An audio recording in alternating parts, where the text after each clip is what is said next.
Have you ever been through something and you don't know what just happened, but you know it was important to go through? This is that journey for me.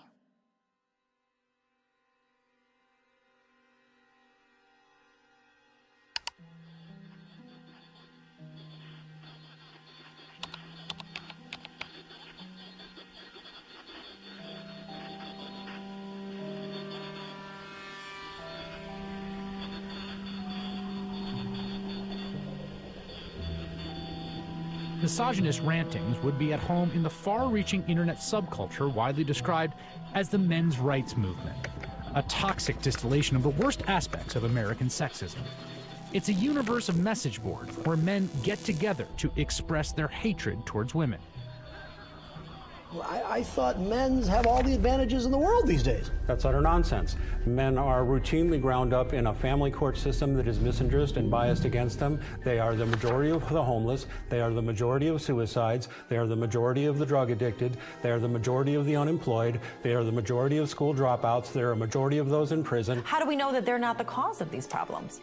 There's a reason that women live longer, Mark. Let me tell you. It is because we are stronger and we are happier at the end of the day than most men. And that is factual, and you know it. And when men are married to women who scream like you, they just want to die sooner. I'm not screaming. When you have women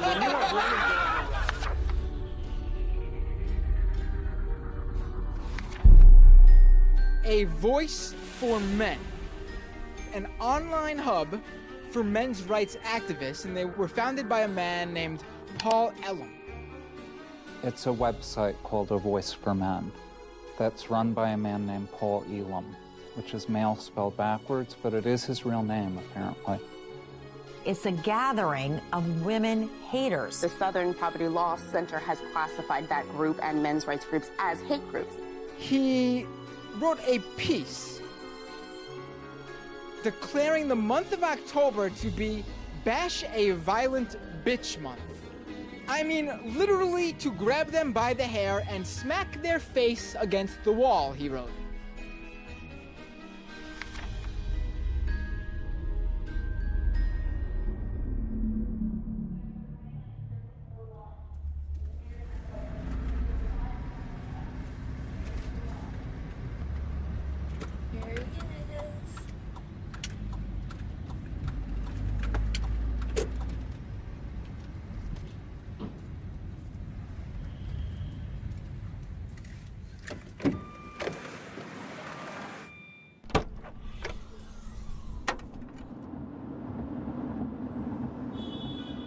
You may be wondering why I'm sitting in a car with notorious men's rights activist Paul Elam. That's a valid question, and to answer it, I need to start at the beginning of how I became a feminist. I was a quiet kid preferring to observe from afar. My mom put me in theater classes when I was 8 years old to break me out of my shell, and I loved it. So much, to the point that I decided to move to Hollywood when I was 18 years old to become an actress. What I wasn't prepared for was to be pigeonholed as the blonde who always died. Billy?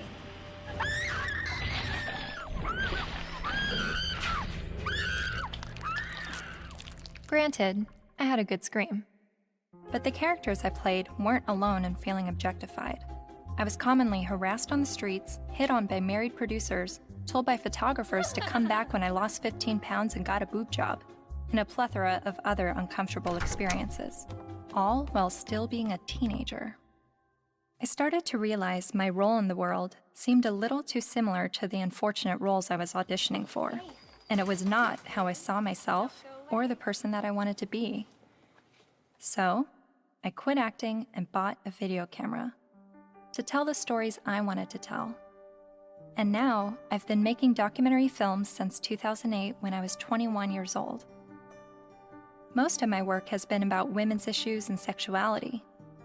I've covered a range of topics from the phenomenon of purity balls to reproductive rights, single motherhood, and LGBT rights.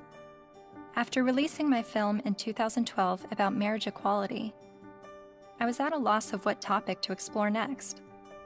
And that's when two horrific stories broke the news. 2-star high school football players in Steubenville, Ohio, have been found guilty of raping a West Virginia teenager. The video shows the former Steubenville student callously joking about the incident. That's like rape. It is rape. Bro, they raped her. You know you do it? Bro. They raped her. This is the funniest thing I've ever seen. Outrage across India as a 23-year-old woman, the victim of one of the most horrific rapes India has ever heard of. A 90-minute horror for a 23-year-old medicine student on this bus. Gang raped and beaten. Her friend assaulted and thrown out of the bus. Every day, every woman is facing violence on the streets. I started to research this rape culture.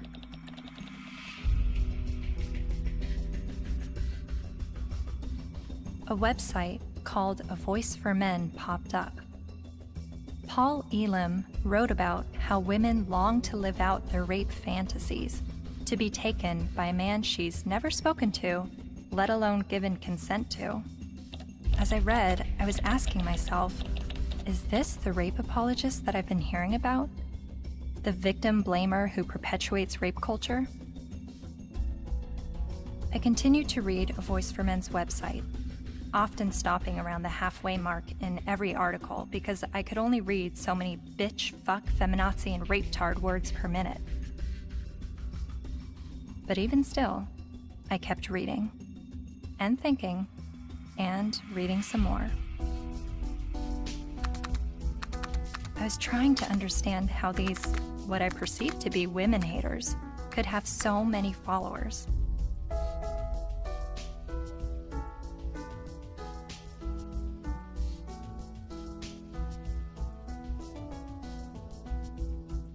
So, I decided to meet these MRAs. The ones leading the movement, and some of their followers too.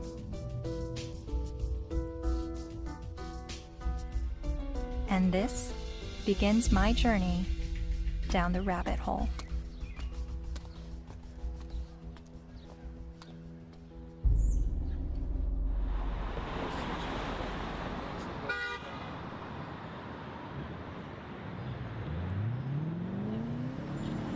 This, ladies and gentlemen, is an historic moment.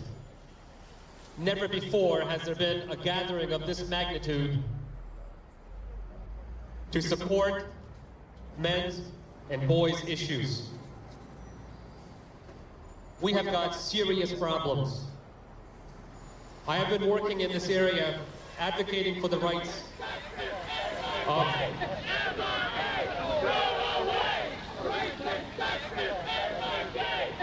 and here we go. What you'll hear is that we hate women. You'll hear that it's a backlash against women's rights. You'll hear that we're regressives that want women back in the kitchen and making sandwiches and barefoot and pregnant. You're just bitter, you're a loser, you're a whiner, you're ugly, you're undesirable, you're lazy, you're scary, you must be a racist, you must be a misogynist. When we do speak out, women often don't want to hear what we have to say. And so then we're called names, we're called whiners. And this is the way people who don't want men to talk about issues try to shut us up. We all know that you guys are a fascist, Nazi friend group of white supremacists. No other way to openly organize other than calling yourselves a men's rights group. We're somehow disempowered because we're white men. Maybe it's just because you're pathetic. We're here to fight how misogynistic assholes think they have the right to oppress women. White men are starting to feel misplaced because women are sharing space. It's disgusting, and scroll the fuck up, and don't confuse suffrage with oppression. Everyone suffers. It's universal. I am a man, and I need feminism. And it is crystal clear that the problems for men and boys are real. I would like to turn the microphone over to Paul Elam of A Voice for Men for some words.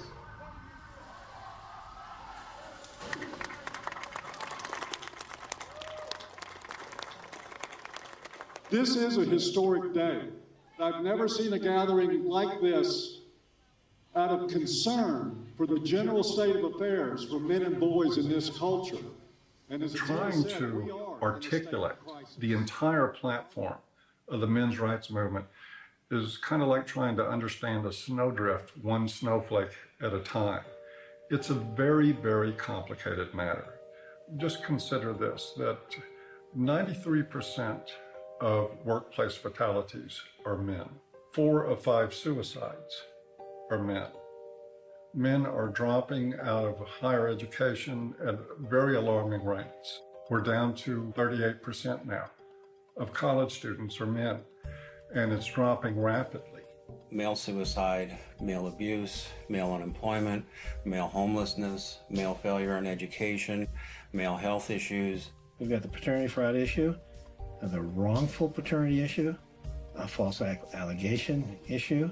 Men are sentenced to 63% more prison time for the same crime as women. They're less likely to see a doctor. They're less likely to have health insurance. The family court system truly is biased against men. I mean, there's just no question about it. It's really the pro-choice for women only movement, because men, they're denying men any kind of choice once a child is conceived. Her body, her choice, right? Think about men. His body, his choice, not so much. Because the U.S. government does not want to send you to die. They would rather send me to die.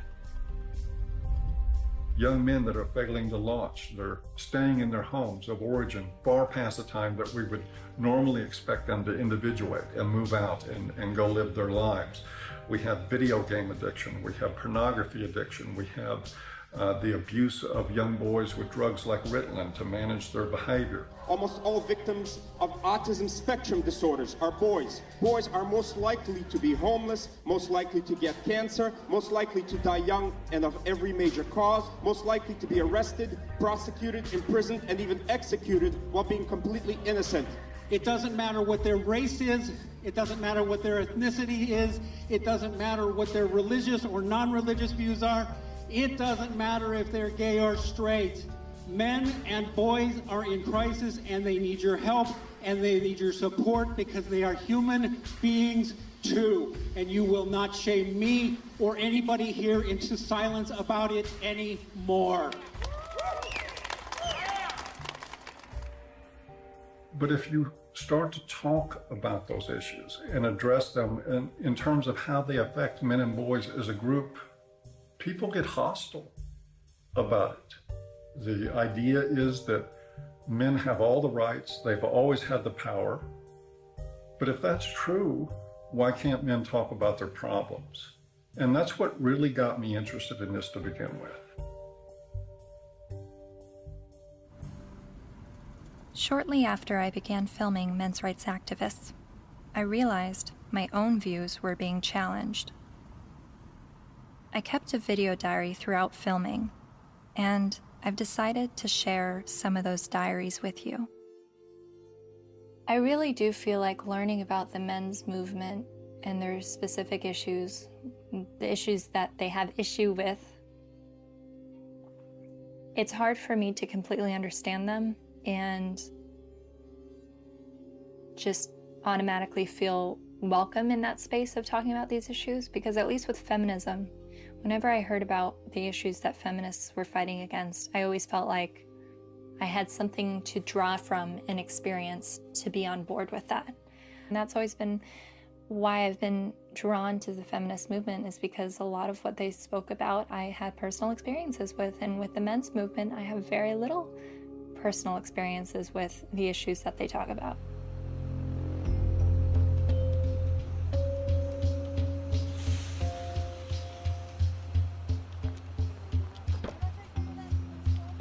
A cab driver who was driving a cab 70 hours a week was not saying, I am earning this money to have power over my wife. He was earning this money even though it took power away from his life. He was doing that so his child wouldn't have to drive that cab. garbage collector does not get up at 3 or 4 in the morning in rain and sleet and snow and get out to do the garbage so he can have more power over his wife. That's power he's losing over his life in order to make his contribution, his sacrifice, his way of loving. And this has been translated into the culture of, you make more money than women do, you must therefore have more power. Meet Warren Farrell, best-selling author and self-styled social anthropologist, leading an assault on our traditional thinking about men. I asked my girlfriend at the time to buy me as a gift, I think it was for Christmas or for my birthday, Warren Farrell's book, The Myth of Male Power, which she did.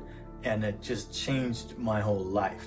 And his premise was, while women are often seen as sex objects, men are often seen as success objects. And this resonated with me. He wrote this book that questioned our notions of power, of who had power and where it was. And it questioned the roles of men, but not the way feminists had always questioned gender roles. Every society that survived based on its ability to train its sons to be disposable. Disposable in war as warriors, disposable in work as firefighters, as workers on oil rigs and so on, coal miners, and indirectly, therefore, disposable as dads.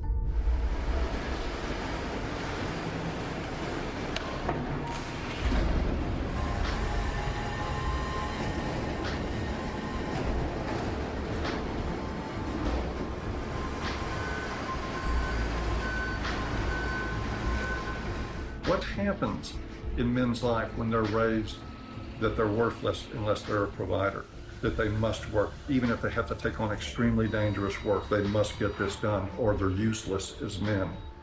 That is very, very powerful stuff. See, feminism did see accurately that we value male work more than we value female work. But there's also the issue that we value female life more than we value male life.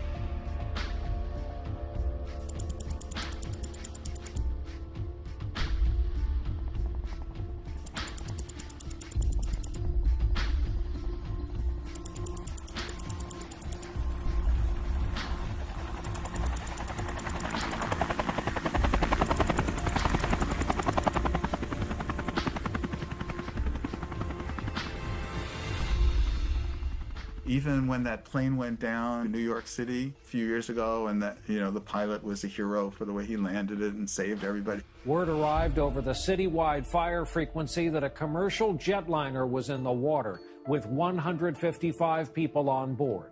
Then, over the next few minutes, the doors opened, life vests were inflated, and women and children first, everyone got off that plane. They saved all the women first. That's still, when I went on a cruise, there's still women into the lifeboats first, because you're a man, so you should be able to swim halfway across the ocean, but because you're a man, you're expendable. We have to look at not just the glass ceilings, but also the glass cellars. And Paul, I think as you were saying, we have to look at men just not only as human doings, but also as human beings. When you survive because somebody else is willing to die, like in war, then that you are immune to the pain of the people who are dying because you have an investment in their being willing to die. You say, I will build a statue, I will remember you in a history book. But if you look at that from another perspective, that building of the statue or remembering you in a history book is a bribe to be willing to die so that I can live. But both sexes, in the area where they are rejected, tend to turn what rejects them into an object. So the area where men... I'm watching this lecture that Warren Farrell's giving in the 90s. I see some women in the crowd, and a lot of them have their hands folded, and there is a little bit of uncomfortableness by being a woman in a crowd of people while the speaker's talking about how men are oppressed and women have it so great. It kind of puts you on the defensive as a woman. And understanding that I feel that way makes me wonder, are men having their arms crossed, listening to a feminist speaker talk about how men have all the power and women are oppressed? Are men feeling like, what are you talking about? I don't have power and we have it pretty shitty on this side of the grass too?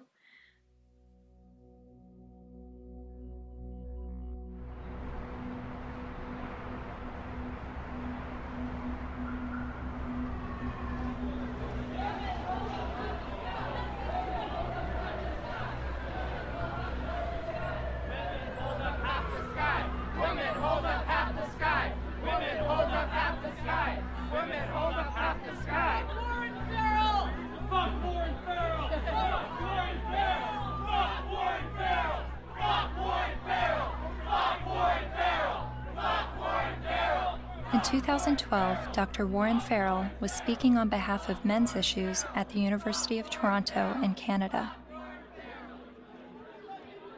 A feminist group protested the event. Be fucking ashamed of yourself. You're fucking scum. You are fucking scum. Fucking rape apologist, incest supporting, woman hating, fucking scum. Is there someone else I can wait to Fucking scum. Yeah, just another. I just want to listen to someone else's opinion. I'm not even on a side here. I just listen to as many people as I can. You know what though? Why would you pay money to fucking support a fucking rape apologist if you weren't fucking one? I've never heard of saying anything that was. Well, it's fucking scum. Who do you serve? Who do you protect? Who do you serve? Who do you protect? You're fucking scum. Fuck you. Rage inside of me. All cops are bastards. ACAB. Real fucking scum.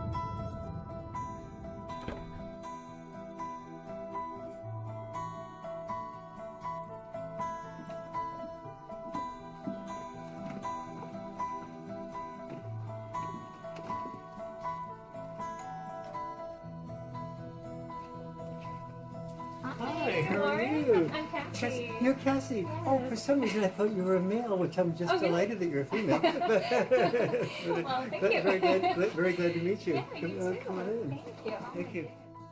But Farrell wasn't always so attentive to men. In fact, for years he focused almost exclusively on women's issues, rubbing shoulders with feminist leaders like Gloria Steinem. And he's still a card-carrying member of the National Organization for Women. I believe that women cannot hear what men do not say. And he's got a lot to say to both men and women in his provocative new book, The Myth of Male Power. I was making a very significant amount of money speaking around the world on behalf of women's issues alone. I went through a period of forming men's groups. And then when I listened to them, I thought, well, gee, this will be really helpful to present to audiences so that they can understand not only women's side, but men's side too, because I was released totally in the feminist camp. And immediately I saw my standing ovations drop. I started hearing that there was people saying, don't invite him there, to speak with us. And pretty soon I had, very few college and university speaking engagements. How did you originally get involved with feminism? Where did that all begin? I was doing my doctorate in political science at NYU in the late 60s, and the women's movement surfaced.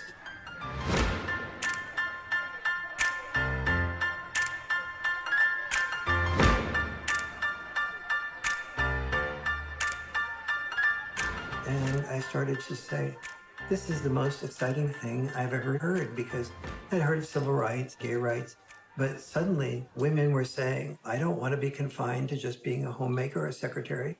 And so it's like, why shouldn't women be encouraged to do everything they possibly can do? And at that point in time, I saw a lot of women marrying men that they weren't completely in love with, but the man earned a fair amount. And so I thought, that's just a form of prostitution extended over a lifetime. How depressed that must make a woman. And it's not going to be good for a man either. He never knows whether he's loved for who he is or loved for what he has. And he's afraid to give up producing because he's afraid to lose love. And so women who were successful to me appeared to be women who would free men from having to be all, wrapped up in just being the only breadwinner and supporting 1, 2, 3, 4, 5 people, which, it's one thing to support yourself. When you're supporting 5 people, you don't have the freedom to question your boss because you're supporting 5 people. The first issue of feminism was to say, just because I'm a woman, maybe I don't want to spend my life raising children. Don't force me into that role against my will. So they looked at men and said, well, you're not forced to raise children. You don't have any issue. But for men, the traditional sex role was not raising children. For us, the traditional sex role was to be a provider, a protector, and to initiate relationships. Each of us has traditional sex roles. Don't force us to carry out those traditional sex roles. We have the same rules set up for men that they've always lived by, that you need to protect and provide at any cost. But we've changed everything where it concerns women. They now have access to everything men have always had access to education, to work, to whatever they want to do. But they're not the ones driving the semis. And they're not the ones in the coal mines. You don't hear the National Organization for Women complaining that there is just not enough female ditch diggers. It is still men carrying the lion's share for what it takes to operate and maintain this society. And it is still the expectation that if somebody's going to go down with the ship, it's going to be men.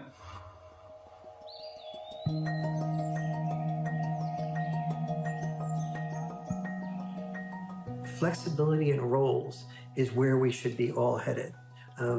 Any men's rights activist that I would support the portions of the women's movement that is encouraging women to have more flexibility in roles. So where do the men's movement and feminism disagree?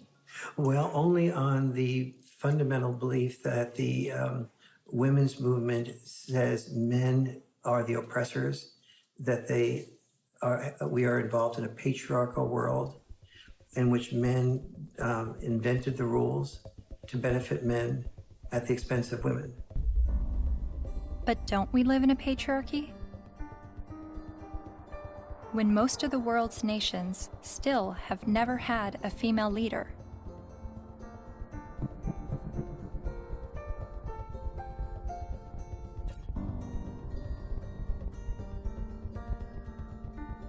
And less than 5% of CEOs of Fortune 500 companies are women. You have to look at this in a larger perspective. Patriarchy is the result of gender roles and not the vice versa. Traditionally, women's power and responsibility has been in the reproductive sphere, while men's power and responsibility was in the productive sphere. You have to reproduce to continue the species, and you have to produce to feed people so that they can reproduce. So, it's like they work together.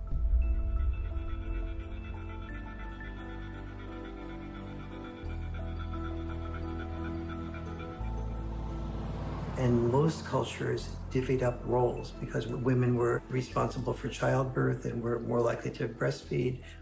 They're not more likely to, they did the breastfeeding. They tended to be involved in the role of raising children.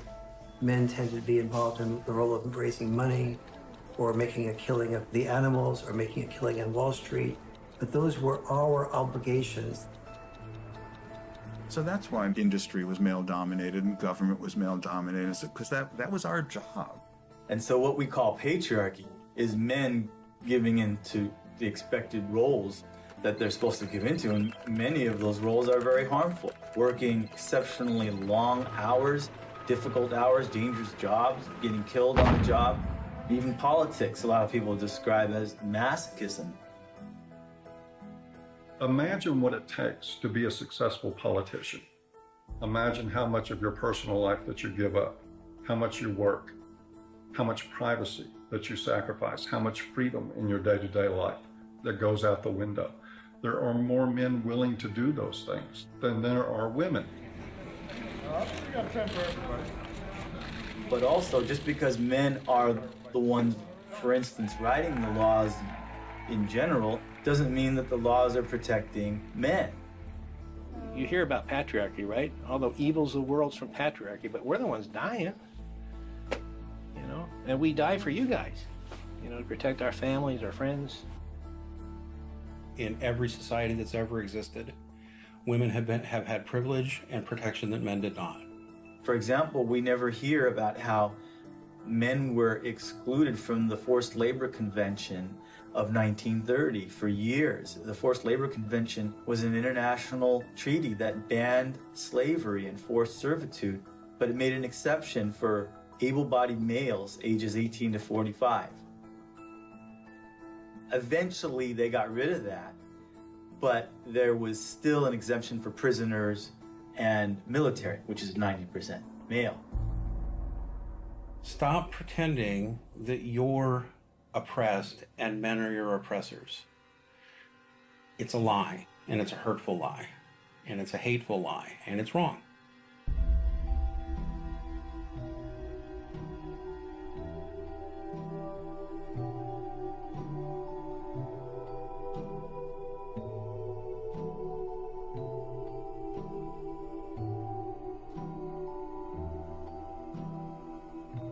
You talk a lot about the red pill in A Voice for Men. What is the red pill? Oh, it's sort of a cultural slogan.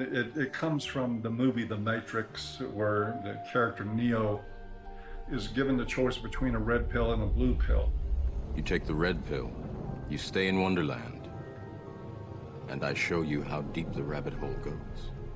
And if he swallows the red pill, the scales will be peeled back from his eyes. He will see everything that he hasn't been able to see.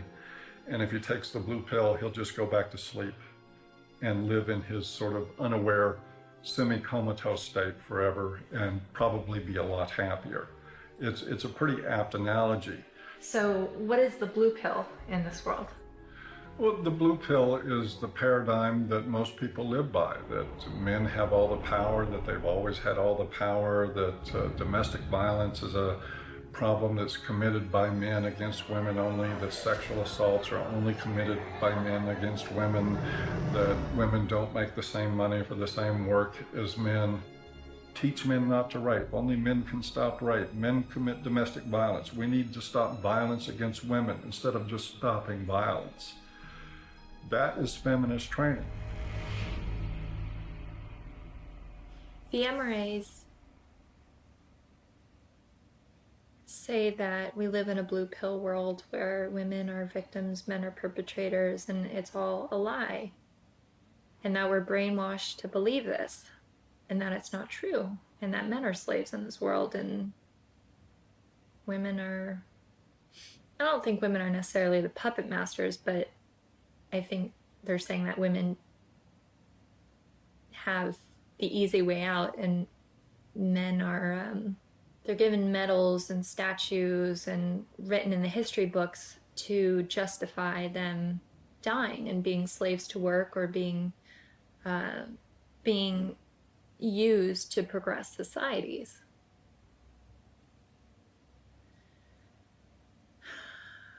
And I've believed for so long that I'm at a disadvantage for being a woman, and that I have to work harder than everyone else, and I have more to overcome, and I have more to prove just because of my gender.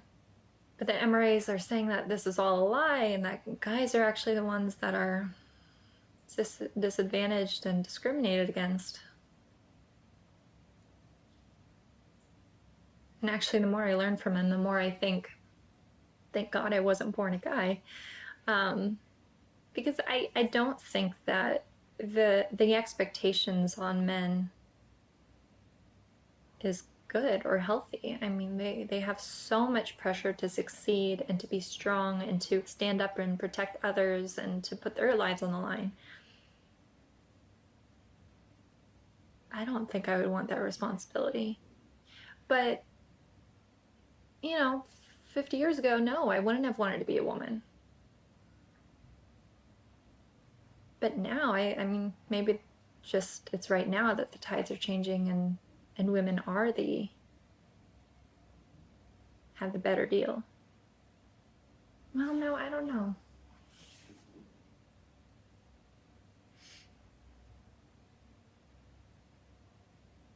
And then sometimes I think the MRAs are just duping me and giving such a strong pitch about what they believe in to convince me of something that's actually just some out there theory that men are discriminated against and women have the advantage.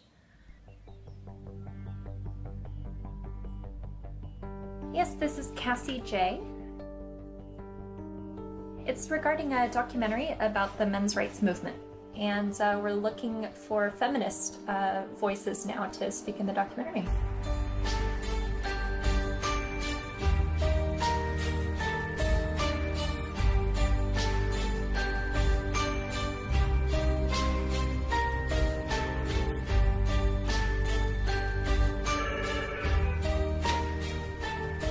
Feminist majority. Yeah, hold on just 1 second.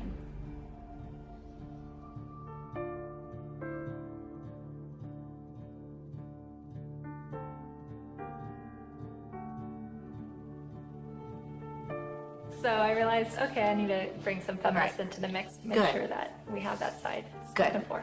I was researching rape culture, and so that's how I stumbled across a website called voiceformen.com. So some of the people that we've already interviewed on the MRA side is Paul Elam with A Voice for Men. Yeah. Are you familiar with him? Oh, I'm familiar with them. I've never met him.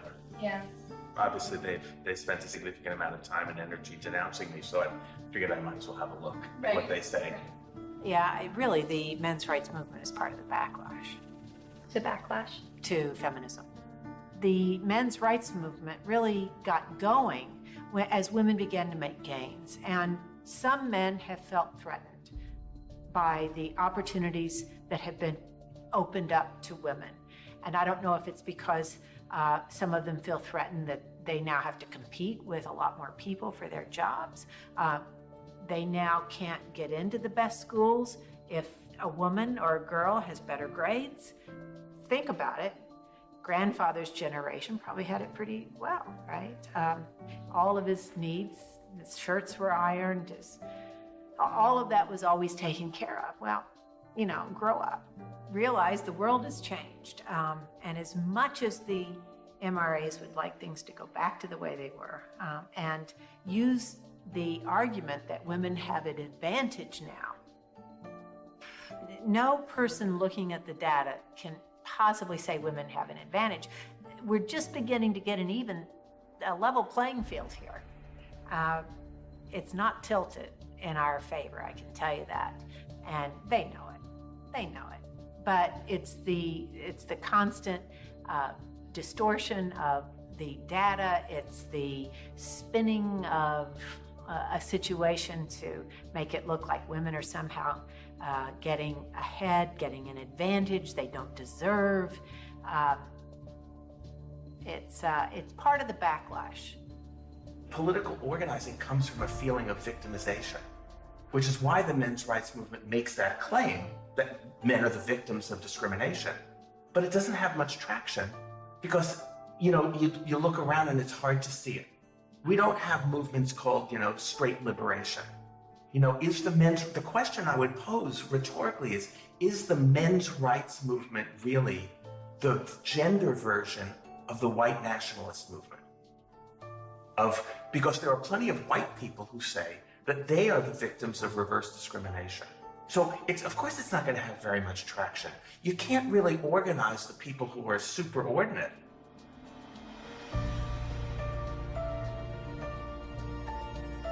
So do you think that men are being discriminated against in any way? Not under the law. Men are not disadvantaged under our laws. Or in the business world, as a class, men are not underrepresented on corporate boards or at the top of the Fortune 1000 companies. In the corporate world, in the business world, in a lot of parts of academia, in the military, in the sports world, still pretty much a male-dominated world, and where a lot of the privileges and power and status accrue to men. Men are advantaged over women, no question. No one can debate that, not with a serious, not in any seriousness.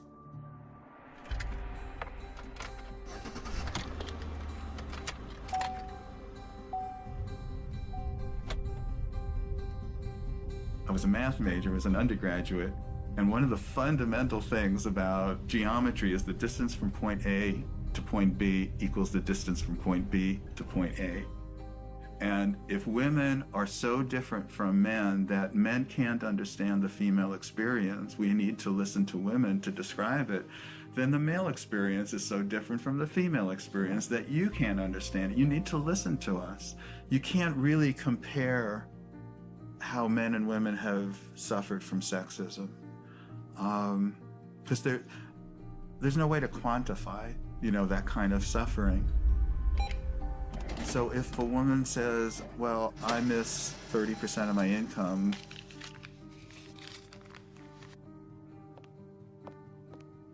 more than you miss 6 years of life, there's no way to quantify that. Or I've lost a job opportunity because I'm a woman. There's no way to say, well, I've suffered more than you because you've lost a kid because you're a man. We can't, but it is serious. And at least if you're denied a job because you're a woman, at least you can go to another company and apply for a job, But you can't, when you lose your kid, you can't say, well, okay, I'll get custody of that kid, I'll try for that one. It's a terrible thing that happens. There was a case, the Serpico case. You might be too young to know the movie Serpico with Al Pacino. It was about a New York City undercover cop. He gets shot at the end of the movie and retires from the police force. And he was a real man, Frank Serpico. A woman after the movie, after this was made, decided she wanted to become a single mother and tricked him into fathering a child. And the court accepted that because she told her friends she was going to trick him, and they testified, and the court said, yes, you were tricked into it, and still awarded her over 90% of his police pension. So everything that he goes through in this movie to including getting shot to earn his pension, she won by sleeping with him one night. My son's mom wanted to have children with me, and I had always refused, saying, you have this anger problem, you need to get counseling, I'm not going to consider having children with you until that's dealt with, because she would lose her temper almost every day and just use any weapon she could, and like a child's the perfect weapon. So I was really definite about that. But she also used to proofread my articles for me. And I wrote an article for Playboy about Serpico.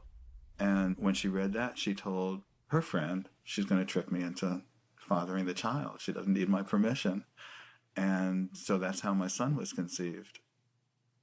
Then she said, if you want to see your son, you have to stay in a relationship with me.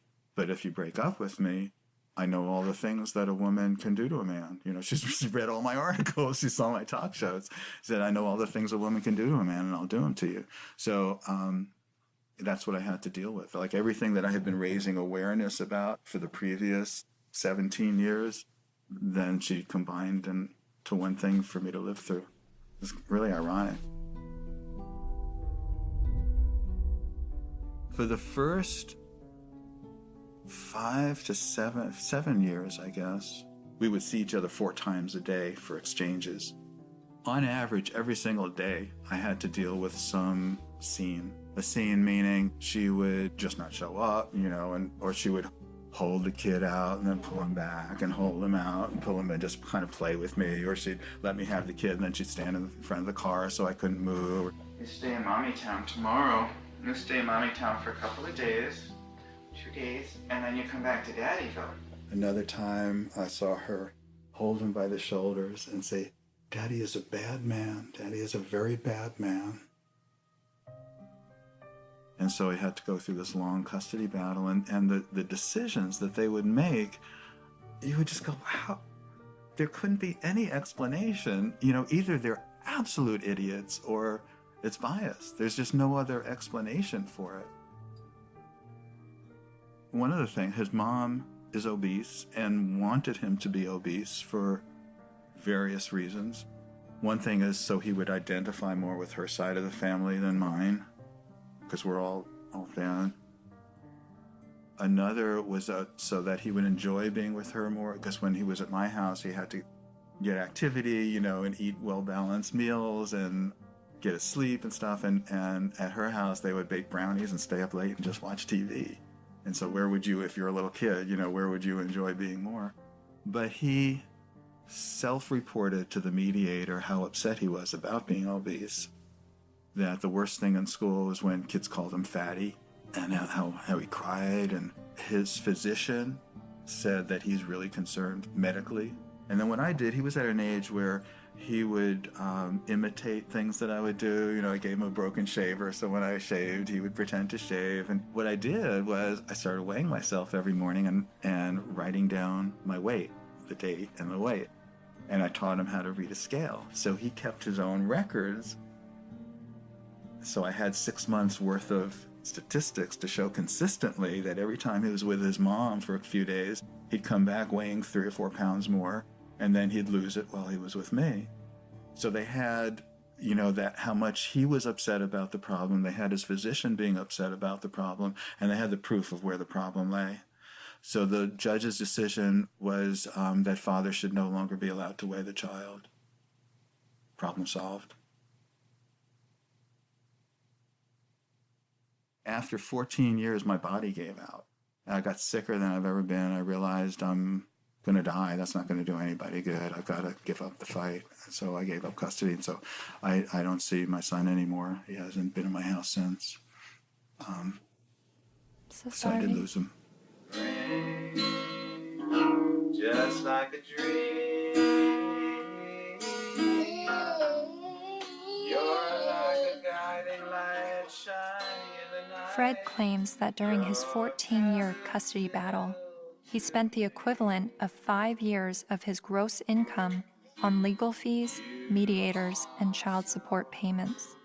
I was really in his life a lot longer than most fathers would have been. It's something most fathers can't afford.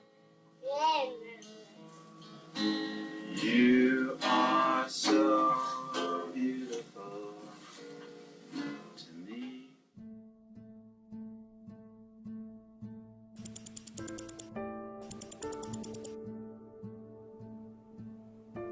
We generally know that fathers don't get as good a deal in family court, and we don't really complain about it until it happens to us. And even then, a lot of men don't. Many men's rights activists come into being men's rights activists as a result of getting a divorce, wanting to be equally involved with the children, and realizing that women have the right to children and men have to fight for children. When your family courts run on the supposition that mothers are more fit to be custodial parents and that fathers are more fit to provide a check every month, and to become what we like to call Uncle Daddy, where they visit their children. To me, that's one of the greatest obscenities in the world, the idea of visiting your own children, where you get to see them for 2 hours on Wednesday night, and you get to have them for X amount of hours every other weekend, and you have no say in how they're brought up.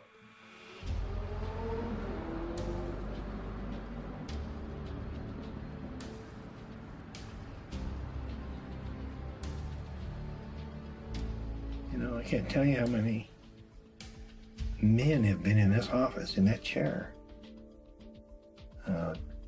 in tears because they can't see their kids.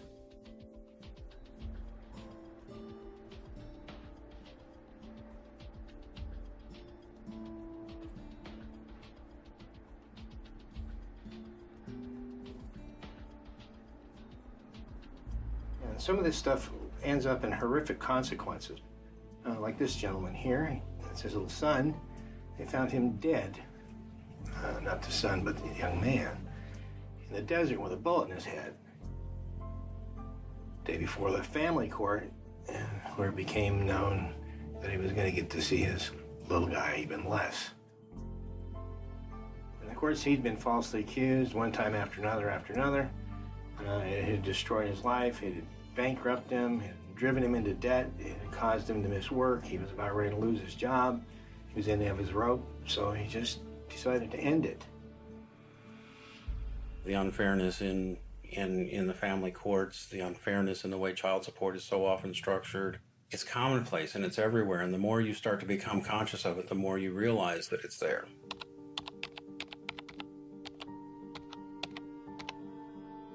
I started to research some fathers' rights issues and came across some harrowing stories. Like this man in South Carolina who found out his only daughter was adopted away by the mother without his knowledge or consent. His daughter was with an adoptive family in California, so he began his fight to get his daughter back. Adoption is for children without families, not children with a willing and capable family. And this man in Colorado who lost his daughter when the mother left the state to give birth in Utah where he wouldn't have legal rights to his child. He fought for 4 years in court and finally won visitation rights. Only visitation. I can't explain the emotion, the happiness. There's this hard fight, what this means to me. And then there's this heartbreaking story.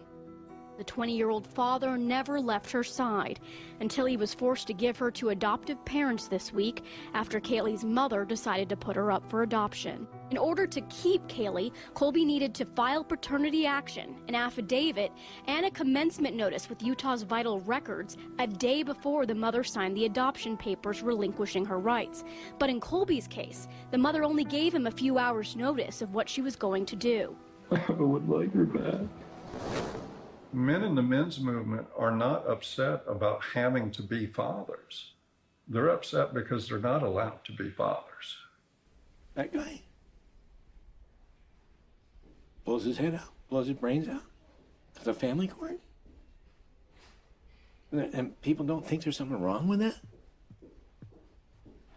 And we just open the doors tomorrow for business as usual, and that's okay?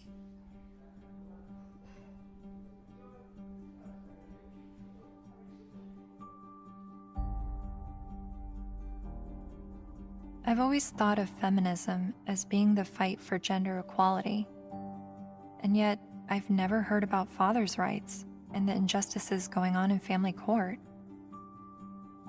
Why is this? I decided to ask gender studies professor Michael Mesner. Well, I'll just say I don't think it's. I don't think that a lot of their assumptions are correct to start with. There's no doubt that there have been some men who get just screwed by court decisions and custody cases. But I think when you look at the broader patterns, it's still the case that in intact heterosexual families with kids, women are still doing the vast majority of the housework and childcare, and there's a lot of sort of father absence, lack of participation by fathers, some of whom I think then after divorce happens end up suddenly wanting equality, as fathers when they haven't really been participating equally as fathers before. So to me, it always kind of swings back to the feminist perspective of how we need to push for full equality across the board, including before divorces. If we have that, then we might expect more symmetry after divorces happening.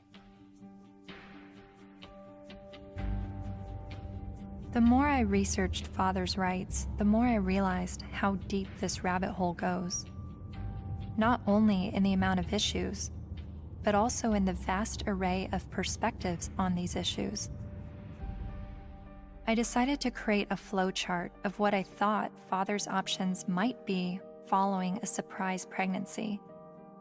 I then put a green line for the paths that I thought would be good turnouts for the father, and I put red lines for the paths that seemed to not be good for the father.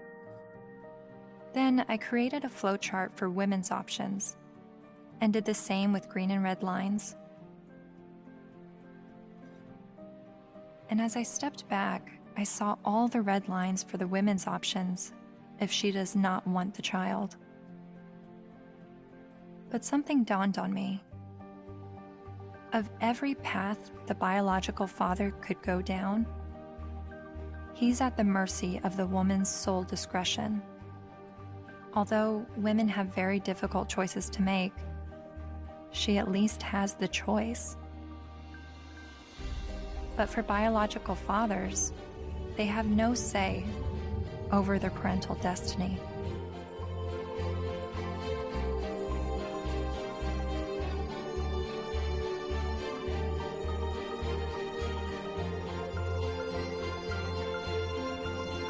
This is my friend Dara.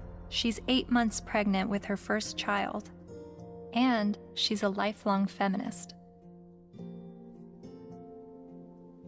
It seems from MRIs, from what I've read, that women seem to have more reproductive rights than men do. I don't know what to say, like, we carry children, they're never gonna carry children.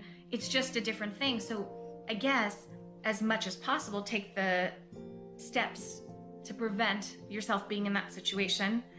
It's just, I don't know what to say. There's no, there's nothing like a woman, women have been blamed for, and still are, for, unwanted pregnancies, choosing to have an abortion, not choosing to have an abortion, choosing to put their child up for adoption, when, the burden lies on a single mother. If the man leaves, there's societally, she's lambasted. So there's a lot of things that women deal with in that regard that men don't actually deal with. So I can have compassion for their situation, but I don't know that it's going to change in the way they want it to, because it's biology, So if you're going to be having sex that could result in pregnancy, and you haven't had this conversation with the woman that you're having sex with, you better have it. You better have it fast. That's when the man has the ability to make decisions, either not to engage in sex or to use condoms and to use other forms of contraception. So that's where his role comes in. Once he's impregnated her, she's the one now faced with continuing a pregnancy, faced with the health risks that accompany pregnancy. So his rights have to be exercised early. But once she's pregnant, all decisions must be hers, because ultimately she is the most impacted. There's just no question. And she ultimately has the responsibility for that child.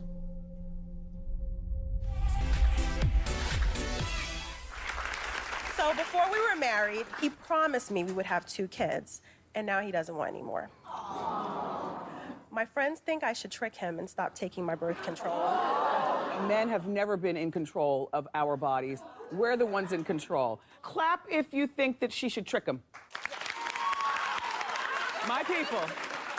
Up next, everybody. So it sounds like men's reproductive rights are limited to the choice of whether or not to have sex and the choice of whether or not to use protection. But what if he's tricked into fatherhood? Or what if he's not even the father? What does paternity fraud look like? It's ugly. It's extraordinarily ugly. And we have to distinguish between paternity fraud and wrongful paternity. What's the difference? Wrongful paternity can be innocent. Okay, we went to a party. I had sex with 6 guys. I think it was when I was hanging out the window I got pregnant, but I wasn't sure. But, if anybody knows that guy's name, would you please have him call me? And then she names one of the other guys, and he didn't have sex with her.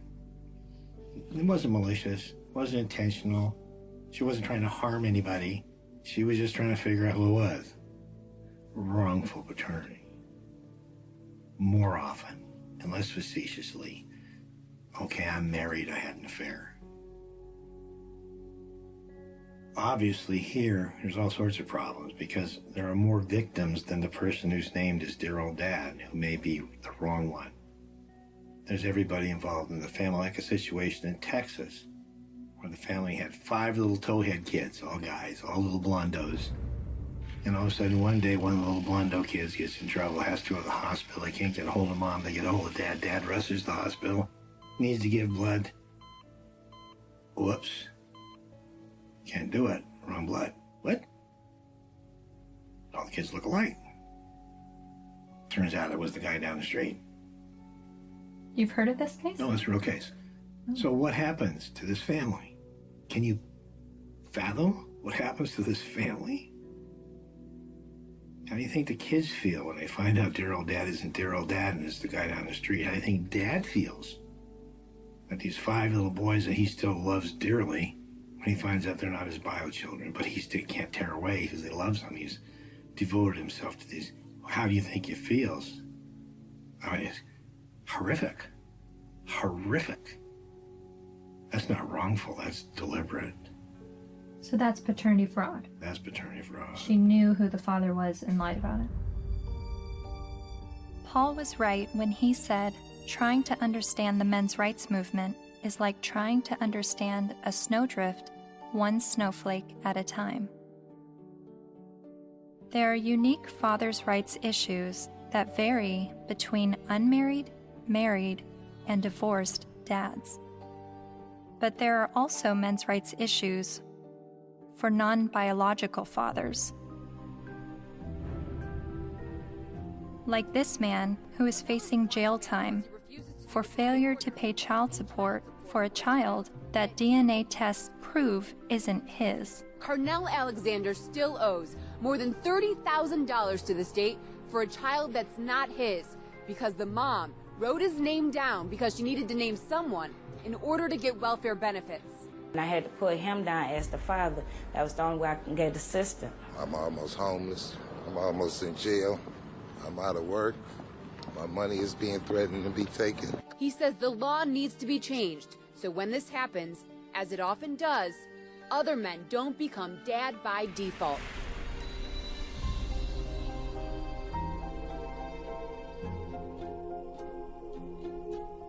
A lot of times people wonder about MRIs, why are you guys so angry? And my answer to that is, why aren't you? How can anybody look at this and not be angered by it?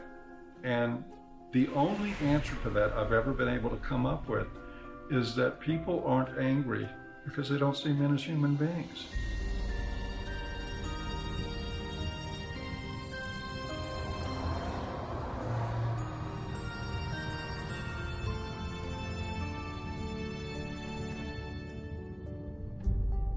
I continued traveling North America, meeting MRAs from all walks of life, hearing their personal stories, their red pill moments. I met a young man who was sexually abused when he was 16 years old while living at a residential home for people with developmental disabilities. She's the only woman I've done anything ever with, right? Because it just messed me up so much. She continues working there. She hit me in the face. She actually hit me throughout the house, chasing me throughout the house. When I reported my domestic assault to the police officers, I did not at all bring up the fact that I was sexually assaulted, because if he wasn't going to believe that I was a victim of domestic violence, there was no way he was going to believe that I was going to be a victim of sexual assault. I met the honey badgers, women who are men's rights advocates.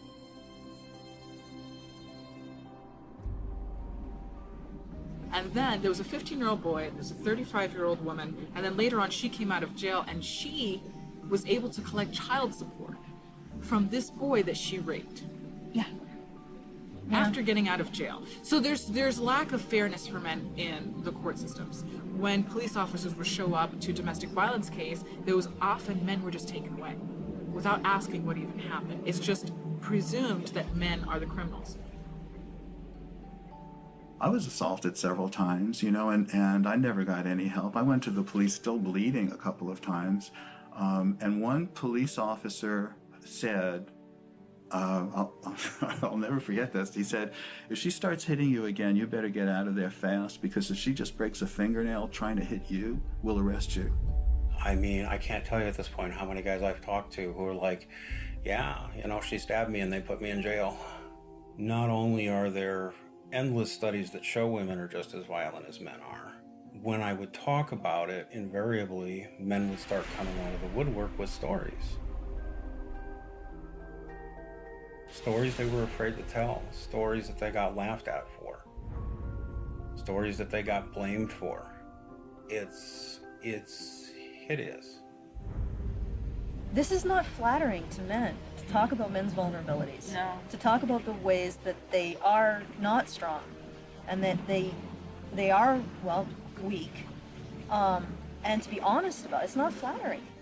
A solution for both genders is that we need to be able to recognize how men are vulnerable, and we need to be able to recognize how women are actors.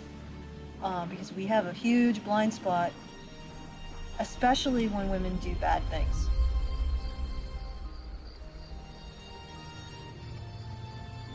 My best friend that I grew up with since kindergarten was being physically abused by his wife, who he'd been married to for 20 years. She'll break glass and throw it at him, punch him. I've seen it just happen spontaneously, and it was frequent. And he's bigger than her, but he didn't want to hit her. And he didn't want the children, they had 3 minor children, he didn't want them seeing this at all. So he would usually just go outside because there would be glass breaking or things being smashed or yelling, and he knew that the neighbors might think it's him. So he would go outside so the neighbors can see what's happening. Eventually I said, look, you need professional help, and so does she, and maybe the kids do too. So I called a bunch of domestic violence shelters. I just looked around online and I called, but every place that I called said, we don't help men. We don't help male men at all. And I started becoming curious about why that was, because I learned that these were state-funded shelters.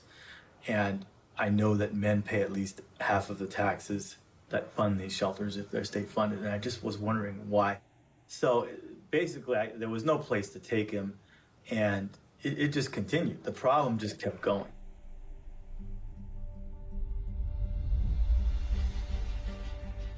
In the United States, there are over 2,000 domestic violence shelters. All of them serve female victims, and nearly all of them turn away male victims. In fact, as of 2016, there's only a single domestic violence shelter for men.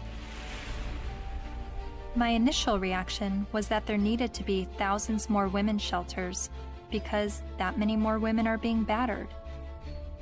But as it turns out, 1 in 3 women and 1 in 4 men will be victims of physical violence by an intimate partner in their lifetime.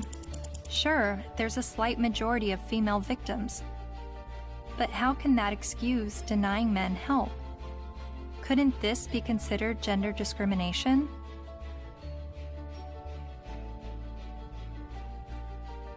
Think of it this way. Roughly 78% of all suicides are men. If suicide prevention services only served men, wouldn't we see the gender discrimination immediately? If there are over 2,000 women's shelters that turn away men, and only 1 shelter for men, obviously the resources don't match the need. How are you involved in the men's rights movement? Well, from the very beginning, when I first opened the Refuge, which was in 1971 in Chiswick in London, almost as soon as I took the women in, I got a house for men. A Voice for Men's editor-at-large, Erin Pizzey, founded the first ever women's shelter in 1971, and she is widely revered in the men's rights community.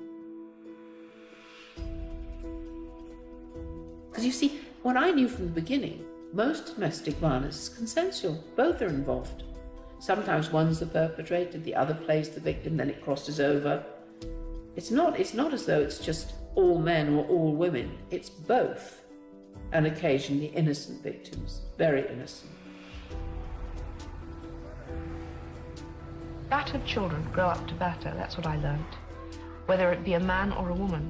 And I now know that if a woman comes in with a history of violence in her own childhood, the chances are she will be probably violent to her children, and she will want to live on this knife edge of crisis and danger. I haven't been allowed to speak, that's the difficulty. Why is that? Because I'm completely barred from all conferences. I'm not allowed to walk up the step of my own refuge. I bought the bloody building.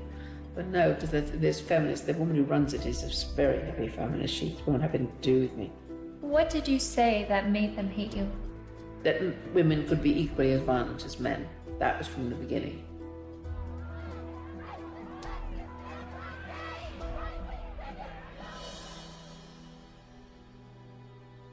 Erin Pizzi says that 62 of the first 100 women to enter her refuge were just as violent as the men they left, and violent towards their children.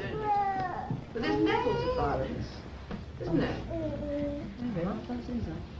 I deny the fact that I'm violent. Well, I'm violent. So am I. You know, I'm very violent. Well, And yet- verbally, I could quite easily hit somebody.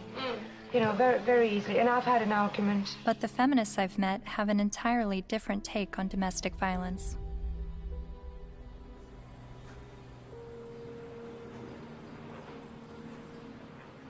On the whole issue of domestic violence, that's just another word, really. It's a cleanup word about wife beating, because that's really what it is, or dating violence. And it's not girls that are beating up on boys, it's boys that are beating up on girls and using violence to intimidate and to control.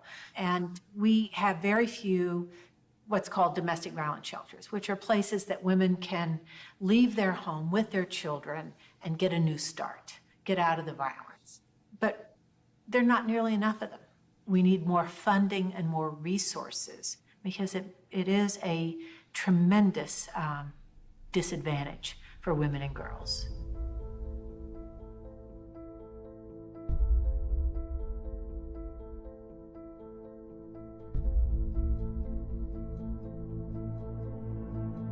In 2014, the CDC released a report revealing that over 5.4 million men and 4.7 million women had been victims of intimate partner physical violence within the previous 12 months. But then why does the media paint domestic violence as a women's issue? The World Health Organization says 1 in 3 women are abused by their partner. 1 in 3 American women experiences domestic violence or stalking at some point in her life. And when it was addressed as a men's issue, the speaker's point was that it's a men's issue because men are the problem. I'm going to share with you a paradigm-shifting perspective on the issues of gender violence. I don't see these as women's issues that some good men help out with. In fact, I'm going to argue that these are men's issues. Why is domestic violence still a big problem in the United States and all over the world? What's going on? Why do so many men abuse physically, emotionally, and verbally and other ways the women and girls and the men and boys that they claim to love? What's going on with men? Let's grant every single empirical case as being true. Yes, it is true. Let's just say, it is not true, but let's just assume that there is gender symmetry in domestic violence, that women hit men as much as men hit women. If I were to say that, I would say, and therefore we need boatloads more funding for domestic violence, to develop shelters and adequate interventions, because there's this hidden epidemic of men who are being beaten up by women. Or I could say, as the men's rights movement do, therefore we shouldn't have these shelters and we shouldn't fund them because the women are all lying. Well, it seems to me that if you really believe in gender symmetry, it's not that you want to, you're not questioning the number of women, you're just saying the number of men in society. You would want to join with women who are anti-violence to say, we have a real problem here. You know, it's not even a gender problem. It's a problem of women hitting men and men hitting women. We've got to get boatloads more funding. Let's work together. That seems the logical response to this. But instead they're saying it's like a zero-sum game. If we fund the women, then we're going to ignore the men. Well, we're not going to ignore the women because we all agree that the levels are as high as we say. But it does sound like a zero-sum game when only women are receiving services in domestic violence situations. And of all the men's rights activists I've met, none of them question the number of female victims, but they are calling attention to the high number of male victims that are being dismissed. So why aren't men's rights activists and feminists working together? Michael Kimmel briefly said something that made me wonder. He said it would no longer be a gender problem if both men and women were equally victims of domestic violence. Is that why the number of male victims are never addressed? To me, it's been fraud for all these years. Why is it we have this enormously powerful feminist movement and virtually nothing for men? Originally, it was capitalism was the big enemy in the 60s and 70s. And it was the radical feminists in America. They moved the goalposts. They said, no, it's no longer capitalism is the enemy. The enemy is patriarchy, or men.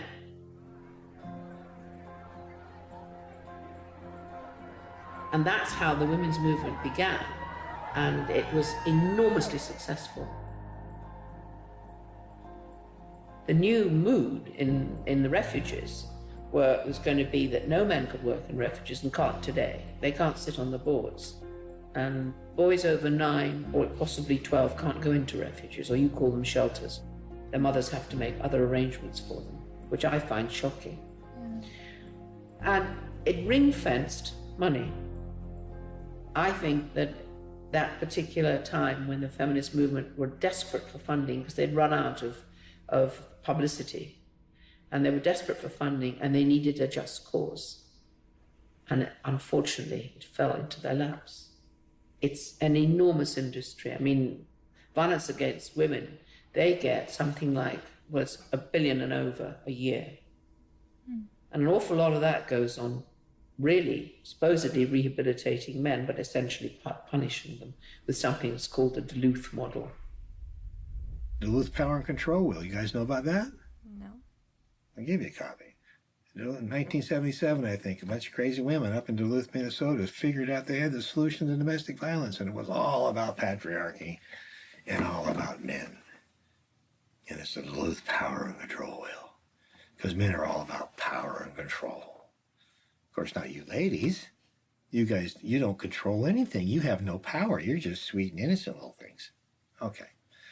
So when this power and control wheel is divided up in all these things, you know, about who does this and who does that and blah, blah, blah. Of course, it's all men.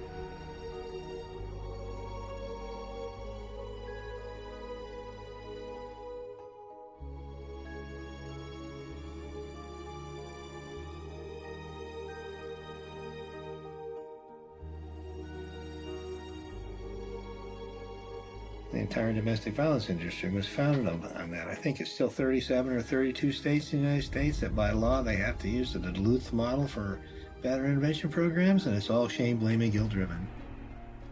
If you're a man and you walk in, you must admit you did it up front or you're in denial. There's no debate, there's no discussion, there's no possibility that you could be falsely accused. The criminal justice system could have made a mistake.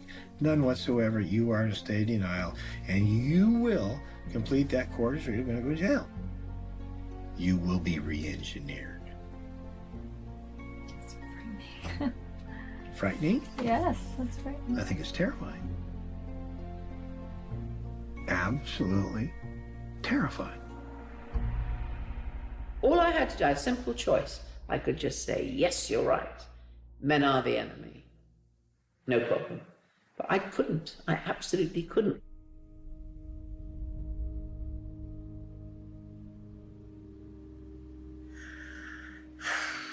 Just getting overwhelmed. Because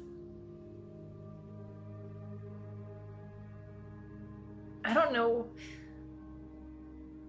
where I'm headed with what I believe and what is right and what is wrong and who is wrong and who is right, and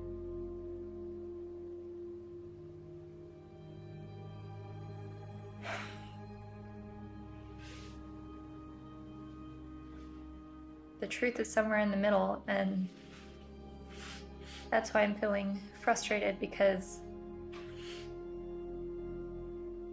I don't know where the truth is, and I don't know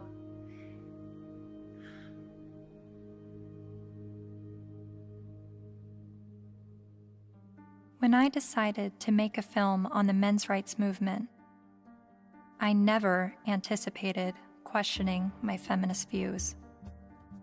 But the more MRAs I met, the more I felt compelled to remind myself why I was a feminist. I signed up for a women's group. Welcome to our Women on Your Power workshop. Only 4% of the Fortune 500 companies are led by women.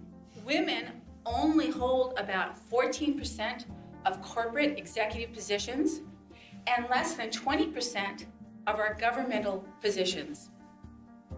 I made video diaries complaining about how I had to change what I wore to walk alone at night, how much time it took me to get ready for work, all the housekeeping that was on my shoulders. In comparison to other gender issues, these videos seem trivial, but I made them nonetheless. I attended women's rights rallies. No to violence. That's what we are here for, to say no more to violence in any forms, especially against women and girls. I repeated women's issues in my head like a broken record. Female genital mutilation, sex trafficking, reproductive rights, maternity leave. And social media helped remind me of women's issues. We have fought for everybody else's equal rights. It's our time to have wage equality once and for all, and equal rights for women in the United States of America. We are struggling for a uniting word, but the good news is that we have a uniting movement. It is called He for She.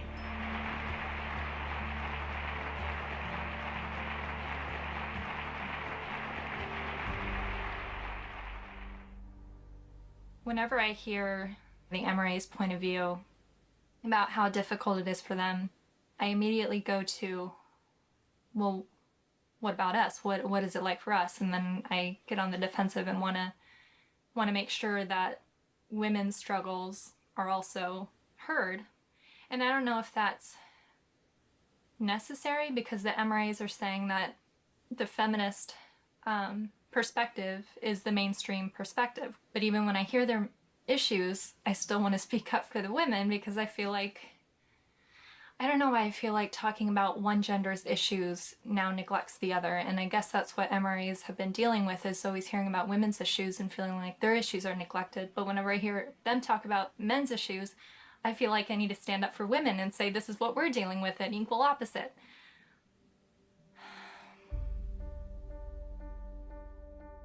I met with men's rights activist Karen Strawn late one night in a noisy bar. She became well known for her YouTube videos talking about male disposability and other men's rights issues. And she's a honey badger. Part of what I do and what I research and what I think about is the reason psychologically why feminism seems to be such a comfortable, warm blanket emotionally for so many people, men and women alike. And it's so comfortable that it will make them not see things that are right in front of their face. Look at Boko Haram. Hundreds of young girls, fast asleep in their beds, are awakened by the sound of gunfire. Armed attackers have stormed their boarding school and set fire to dozens of buildings. Nearly 300 of them are dragged from their dorm, loaded onto trucks, and carried away deep into the forest. From New York to London rallied yesterday demanding that the terrorist group Boko Haram bring back our girls. It just gets to the core of you, This unconscionable act was committed by a terrorist group determined to keep these girls from getting an education. And what happened in Nigeria was not an isolated incident. It is a story we see every day as girls around the world risk their lives to pursue their ambitions. I mean, you must have heard about that, right? That's being spun as a fundamentalist Islamic group that is so determined to be misogynistic and oppress girls that they want to deny girls an education. But they are not against girls being educated. They're against anybody getting a Western, secular, or Christian education. The initial attacks, and there were several of them, there were over 100 men killed and 1 woman killed. And the victims were described as people, right, or villagers. And in the previous attacks on the schools, they actually let the girls go. They separated out the boys and girls, and they let the girls go, and they told them, go home, get married, renounce your sins, and live a righteous life under Allah, right? And then they burned the boys alive. There was literally no outrage, right? It was barely reported on. It was one of those things, there was no opinion pieces on it, no nothing, right? Until the girls were kidnapped. And look at it this way, because we played right into their hands, because they want attention, right? And they weren't getting any attention from the Western media when they were just slaughtering boys, right? They want attention. And what do? They kidnap girls and sell them into marriage or slavery, right? And everybody, the UN, Michelle Obama, Barack Obama, the UK government, the Canadian Federal Minister of Defense, right? They're all promising aid and help and equipment and personnel to help find these girls and bring them back, because this is such an outrage and oh my goodness, something needs to be done. Well, maybe if, like last year, maybe if we did something then, all of these girls would be safe in their dorms right now, right? But we didn't. And the reason why they kidnapped those girls is because we didn't do anything. We didn't pay attention. And they want attention, right? And they know that attacking girls or women is going to get them attention. What are we going to do? Start a campaign, bring back our boys. Oh wait, they're dead. Never mind, right? The men, the people in Boko Haram, they're chivalrous. If those girls were boys, they wouldn't be getting education. They'd be dead. They wouldn't be sold into slavery with the hope of escape. They'd be dead. Boko Haram has been fighting for Islamic rule in Nigeria since 2002. Its members have killed hundreds of people.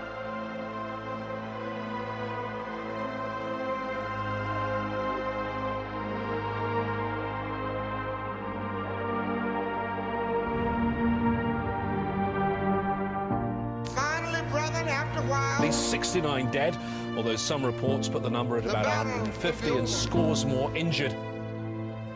For that day when we shall lay down our burden and study war no more. Finally, brethren, after a while, the battle will be over. For that day when we shall lay down our burden and study war no more. Finally, brethren, after a while, the battle will be over. For that day when we shall lay down our burden and study war no more. Finally, brethren, after a while, the battle will be over. For that day when we shall lay down our burden and study war no more.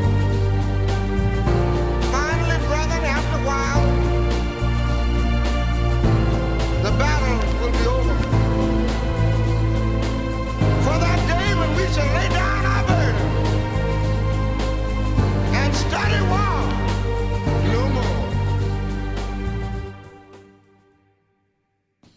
most important things the men's movement is doing is being able to say, men need compassion, and men deserve compassion.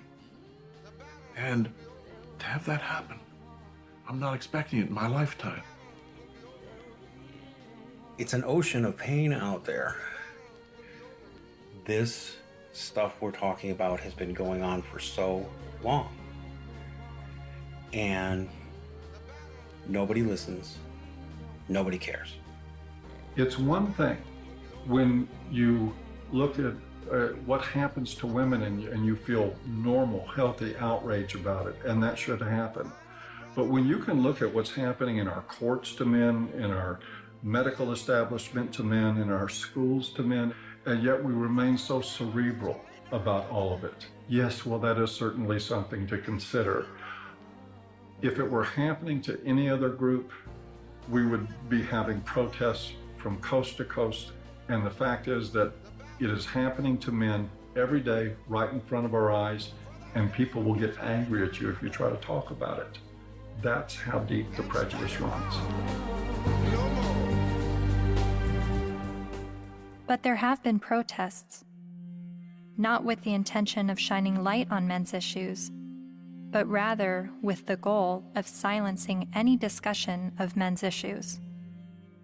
Like at Ottawa University, when Professor Janice Fiamengo attempted to give a lecture that questioned the feminist narrative.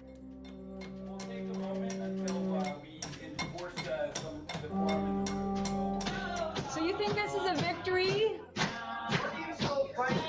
Yeah, why are you so frightened of hearing an opinion different from your own? Then there was the first international conference on men's issues in Michigan, where even Ms. Magazine urged its readers to protest the conference in hopes of shutting it down.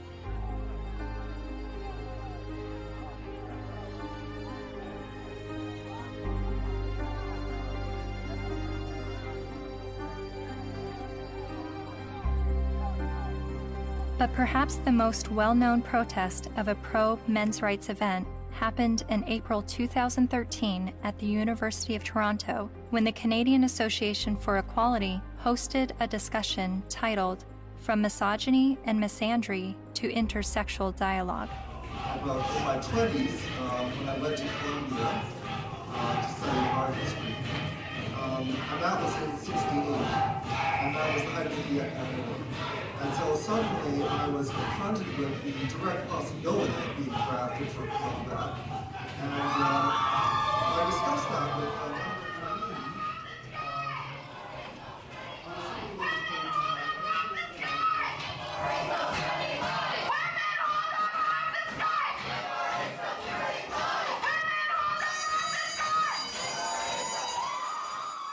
a feminist group protesting the event illegally pulled the fire alarm and successfully shut down the event.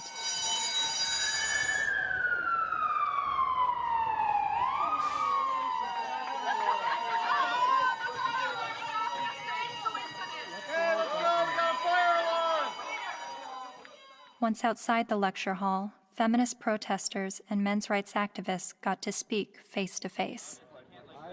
So, number one, shut the fuck up for a second. Feminists do not want you to lose custody of your children. The assumption that women are naturally better caregivers is part of patriarchy. Feminists do not like commercials in which bumbling dads mess up the laundry and competent wives have to bustle in and fix it. The assumption that women...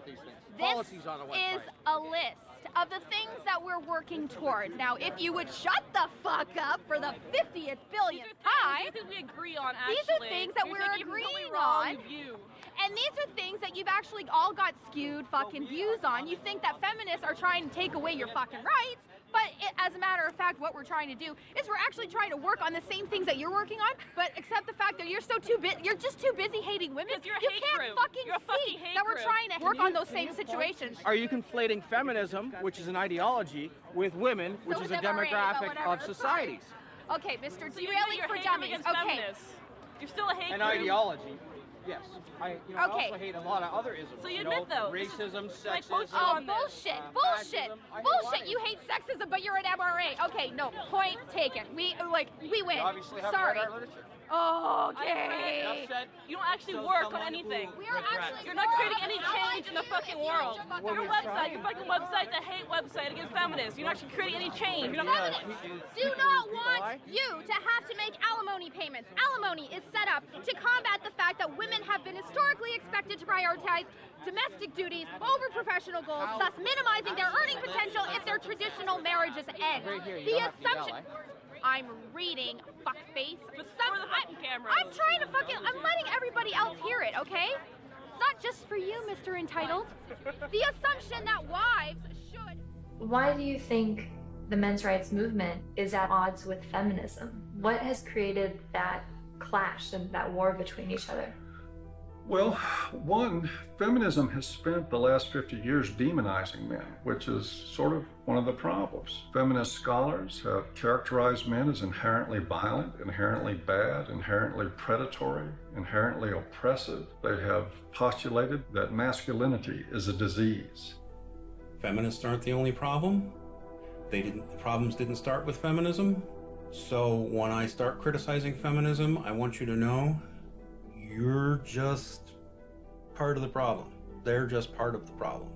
You calling men oppressors and women oppressed demonizes men, and I believe diminishes women at the same time. It's a way of telling men to shut up. It's a way of telling men that their experiences don't matter. You tell a man he's privileged, therefore anything he's gone through or anything he has to say doesn't matter. His lived experiences don't matter because he's privileged. So, how old were you when you started calling yourself a feminist? Or how many years ago? It was probably about 3 years ago, I guess you can say. I'm relatively new. Yeah, but I'm pretty loud, so violence only helps the oppressor, not the oppressed. A lot of MRAs say that feminism doesn't fight for the rights of men. What would you say to that? Cry me a river. Really, because feminism is a movement about the discrepancies when it comes to women's equality, because we're still not there yet. You know, so don't even start with that whole, oh, but you don't think about the men's issue.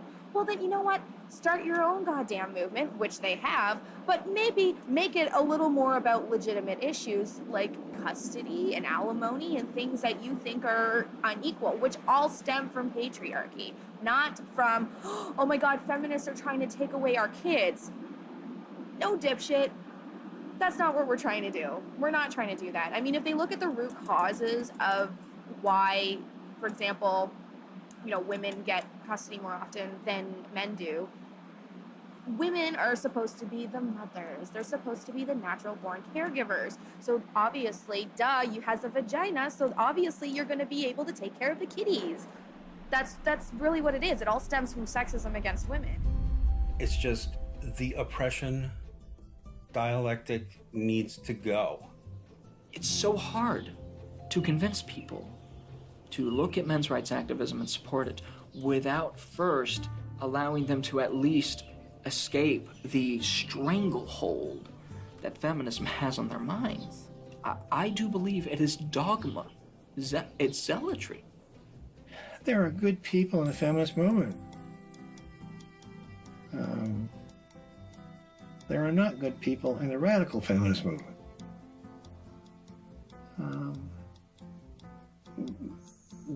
That system is based on hate. And hate is, in my opinion, hate's the most destructive force in the world. They're so quick to call us man-haters or misandrists. Misandry for men? No. Like, they're so quick to say that when all we're doing is talking about, like, patriarchal societies and structures that we want to dismantle.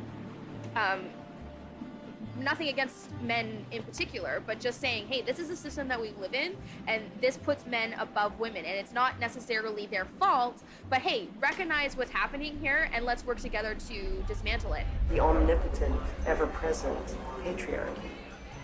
The invisible force that directs all of our lives, right? And causes all oppression and all suffering, right? Our devil. And the beautiful, wonderful force for justice, feminism, the way. It's the way. It sounds like religion. It sounds like religion. And oh my goodness, for a movement that's only about equality and isn't blaming of men. They name the force for evil after men and the force for justice after women. And this being a movement is very, very, very concerned about the implications of language. So concerned that if you call a firefighter a fireman, it will discourage little girls from aspiring to be firefighters. And sometimes discourage grown women from aspiring to be firefighters, right? By calling them firemen. But we can call the force for all oppression. We can call that essentially men, patriarchy, right? And we can call the force for good and justice women. And that kind of language, that has no implications. We're not blaming men. We just named everything bad after them.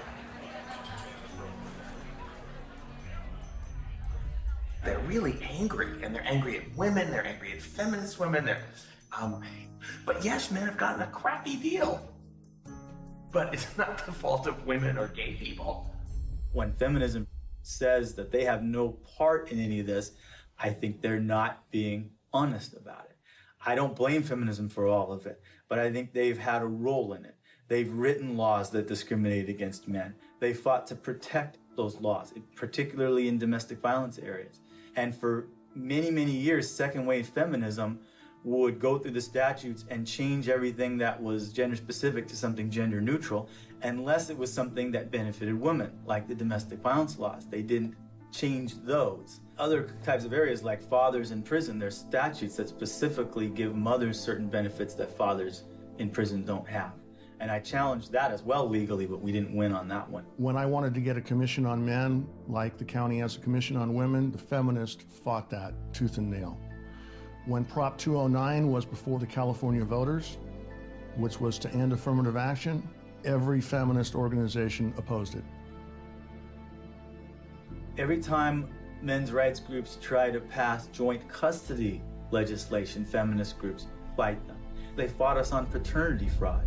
The biggest opposition that I have faced has been from the radical feminists that said, we don't want truth to be the standard, because if we did, they wouldn't oppose automatic DNA testing at birth.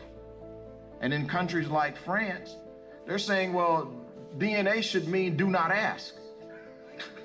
Because it's now illegal to even get a test, and if you get a test without the mother's permission, you will be criminally prosecuted. In Sweden, they tried to create a man tax.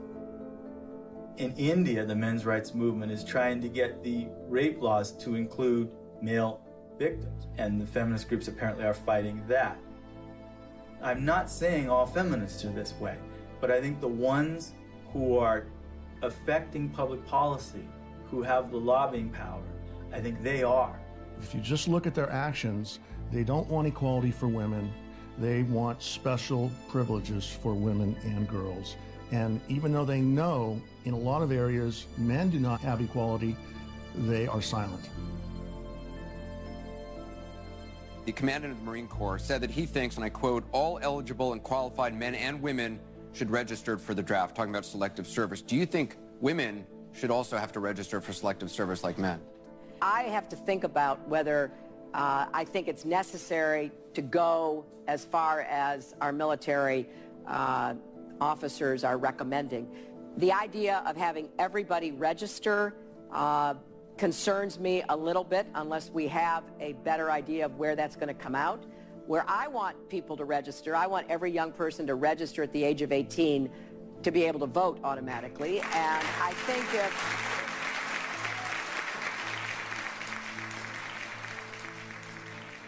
what's the motivation? People don't ask, what's the motivation? Do we need a men's rights movement? No, we need common sense. But if there's going to be this women's movement, and this is the movement that's going to do all these things, then maybe we need a counterbalance. They call it men's rights movement or a men's movement. But I hate to see either one of them. I think it's a shame. I think it's destructive.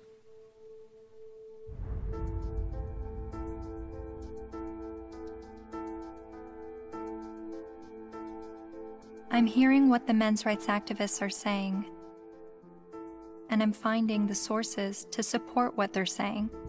Men are just as likely to be victims of intimate partner physical violence. Men have little to no control over their parental destiny, especially when he's tricked into fatherhood or he's raising a child that he later finds out isn't his. The sentencing disparity between men and women is 6 times larger than the sentencing disparity between blacks and whites. So while a black man may be sentenced to 10% more prison time for the same crime as a white man, a man is sentenced to over 60% more prison time than a woman arrested for the same crime. Boys are falling behind in education. They are enrolling at lower rates and earning less college degrees. And while not all MRAs agree on the issue of infant male circumcision, most MRAs do believe it is a human rights violation.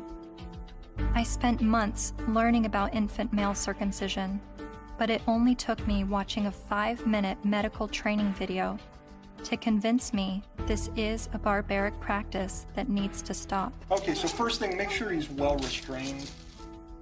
To the foreskin, okay? Then we repeat the process with just one end and clamp. Anything that gets clamped gets cut. All that was left, a partial penis and his tiny testicles. Rhodes says Ashton urinates through a hole in his penis. She says she can't imagine now what she'll say to her son when he's old enough to understand what's happened to him. How could you explain it to your child that you don't have a penis or you might never be able to have kids?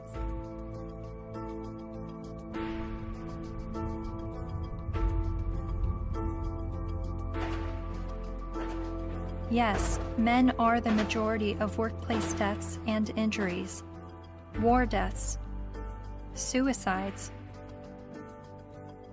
They have a shorter life expectancy. Warren Farrell makes the argument that prostate cancer and breast cancer mortality rates are similar, but funding disproportionately supports breast cancer research and awareness over prostate cancer. The red pill is about looking at these issues in an honest way, even when it's uncomfortable. And these things are uncomfortable, but without the willingness to set aside the programming and to set aside the false beliefs about what power is and what women are and who women are. Part of what we do is a pretty serious critique of both sexes. It's brutal, but critiquing the sexes is a real valuable thing. Feminists don't want you to do it, though, unless you're portraying women as victim and men as perpetrator. The red pill is about understanding that men and women, like everything else in life, it's a mixed bag. You've got victims and perpetrators on both sides of the fence. And that's all. It's real simple. It's just not easy.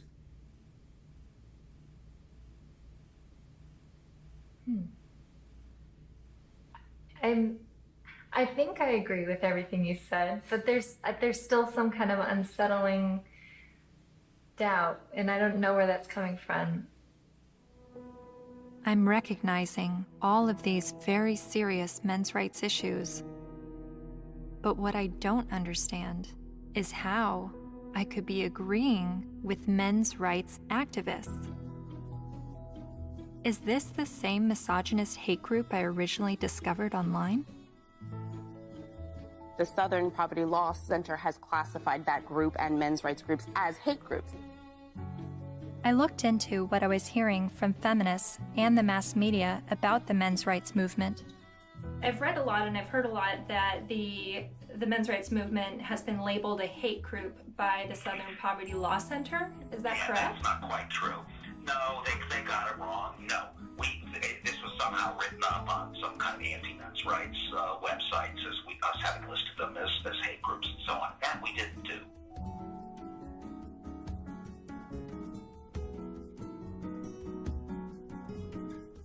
He wrote a piece declaring the month of October to be Bash a Violent Bitch Month. Jesus. I mean, literally to grab them by the hair and smack their face against the wall, he wrote. I then discovered that Paul Elam's famous Bash a Violent Bitch article was written in response to this article by Jezebel called, "Have You Ever Beat Up a Boyfriend? 'Cause, we have." The article cited a study that revealed 70% of non-reciprocated violence was perpetuated by women. The author then went on to say that she conducted an informal survey at the office, and the gist of her findings was that many women had physically assaulted their man, and it was interpreted as either being funny or he was asking for it. I couldn't help but see the hypocrisy in a major feminist website making light of abusing men, and MRAs stinging back only to have the media paint them as the abusers. Something else to think about. Arriving on campus, boys will also see the effects of women's studies programs, now usually termed gender studies programs. Make no mistake about it, however, they are still women's studies programs. I teach in the gender studies program at Wagner. There are about 900 such programs worldwide, and about 400 of them are in the States. By comparison to those 900 programs worldwide, there is one men's studies program. In 4 years, Center for Men and Masculinities is to be established at a state of New York university, the one at Stony Brook. It will be headed by Professor Michael Kimmel, a sociologist. Its advisors will include, probably among the advisors are funders as well, the actress and fitness expert Jane Fonda, Gloria Steinem, and Eve Ensler, the author of China Monologues.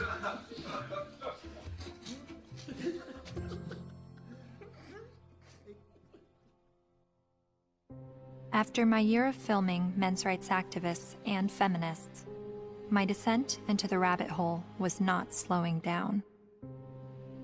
My education on gender politics was really just beginning.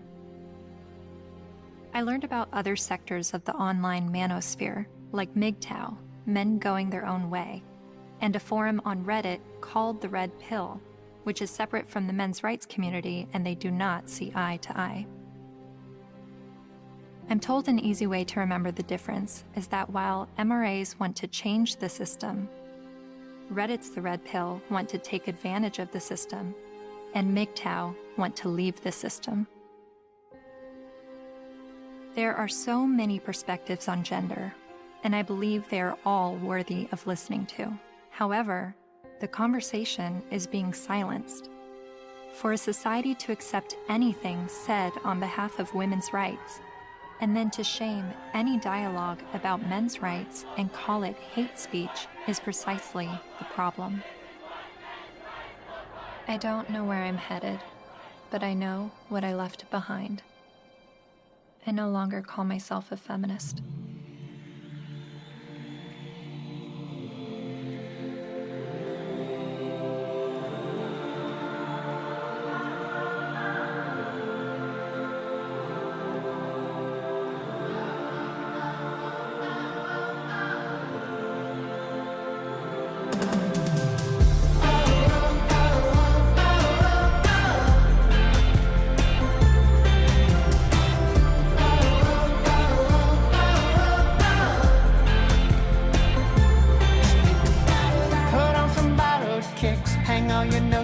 Up. It's never what it is. Wisdom is asking what. There is another side, down where the rabbit lives. My world will blow your mind. Just have a look at it.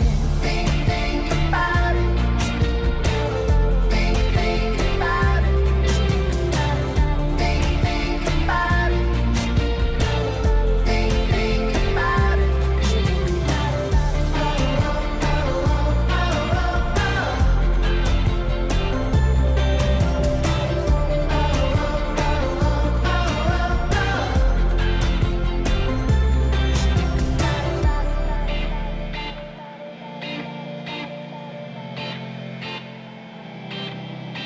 Don't gotta change your mind, just try to open I'll let you use my eyes, see what I'm dealing with. People with different stories, divided by different categories and reasons why. The smart speak, the wise they listen.